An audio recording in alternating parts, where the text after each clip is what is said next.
guys, this is the black population. This is what they do. They commit crimes, beat on their women, make their women pregnant, leave them, and then run off and let them get kidnapped. This is what they do. It's disgusting. Black people, whenever I see a black person, my stomach hurts because I know I am looking at a day youth cuck. I'm looking at a person who lets his woman go out, strip, do all this bullshit.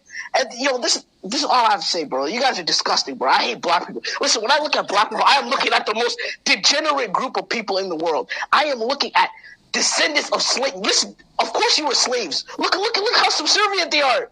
They're subservient. To this day, they're asking for reparations. You don't deserve reparations. What? You're asking for I will not give you a dime. I am happy you're a slave. As a matter of fact, slavery was a good thing for African Americans. If it wasn't for slavery, they'd be in the jungles of Congo. What's up, and welcome to Delightful D News and Views. I'm your host, DJ, and today I'm bringing you a news story straight from the streets of Twitter where cancel Tariq Nasheed was trending because a group of Ethiopians and Somalians decided to come together to host a Twitter space that was completely dedicated to dragging and roasting Tariq Nasheed. Now, in case you didn't know, Tariq Nasheed hosted a very successful Twitter space earlier this month that was trending all over the internet, where he asked whether foundational Black Americans, i.e. African Americans, should support immigration. Well, this got a lot of African immigrants upset, and they have now decided to fight back with a Twitter space of their own. Now, for me, there were two major takeaways from this space. The first being that on its face, it appeared to be about dragging Tariq Nasheed, but it really wasn't about that. It was about Africans having the opportunity to express their disgust and their dislike of African Americans in a very public way, not for the first time, but on a scale that we haven't seen before. The second takeaway that I had from this session is that you can absolutely be a Black person and still be very much a racist.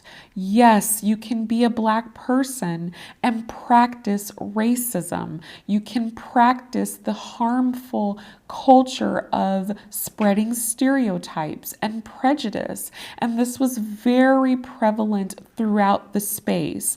And so I think it's important to be clear that on its face, this was about Tariq Nasheed, but not really. Tariq Nasheed is simply the figurehead that these particular people are using to express their true feelings about African Americans. Now, I'm going to say it here. We know that all Africans do not feel this way. We know that this may even be a group of Africans that have a particular vested interest in attacking African Americans.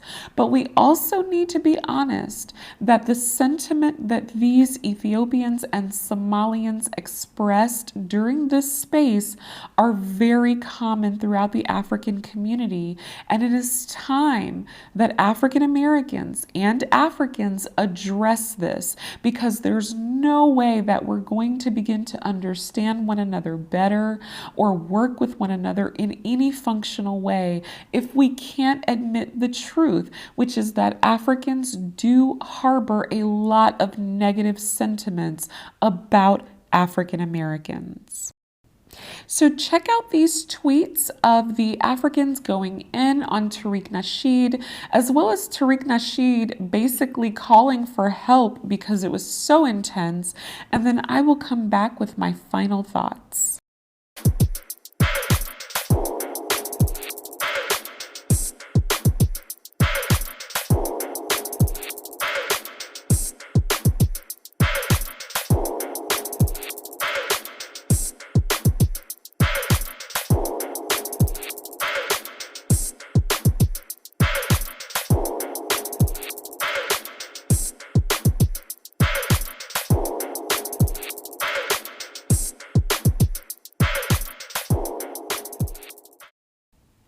Now, what do I think about all of this?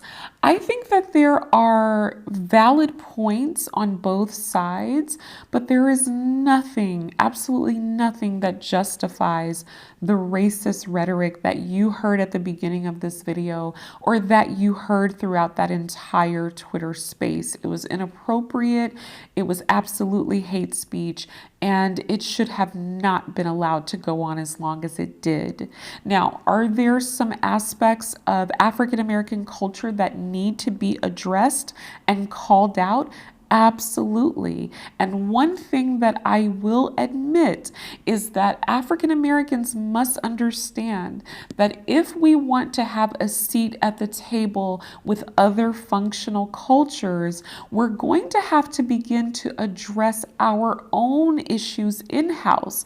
That's why it's preposterous that African Americans believe that we can show up in Africa and solve their problems when our own communities are in total dysfunction and disrepair. So that is a valid point. But we need to also point out, for example, the crime rates in the Somalian communities in Minnesota. Those have shot through the roof. So are Somalians and Ethiopians perfect people who don't have children out of wedlock and who don't have crime-ridden communities in America? No, they have those things as well. So there's also a lot of truth being shown on the fact that African communities for too long have hid behind this exterior that they are so perfect and they're so intact because they know their language and they know their culture, which, by the way, Somalians speak Arabic on the whole, and that is not their native language. So we need to start piecing apart some of these ideas that we have held. Do I think these Twitter spaces are productive? Yes and no. I think they're productive as long as folks can come to the table and speak in a respectful manner. But what we heard was not respectful. What we heard was absolutely racist rhetoric. And we can't have a discussion if you're going to come from a place of hate. So I think that this is the very beginning of a new forming of boundaries between Africans and African Americans. And I think it's going to be interesting to see where this goes in the future. So now I want to hear from you. What do you think about these discussions on Twitter? Are they productive or do they go nowhere? Let me know in the comments below and I will catch you on the next video. Thank you so much.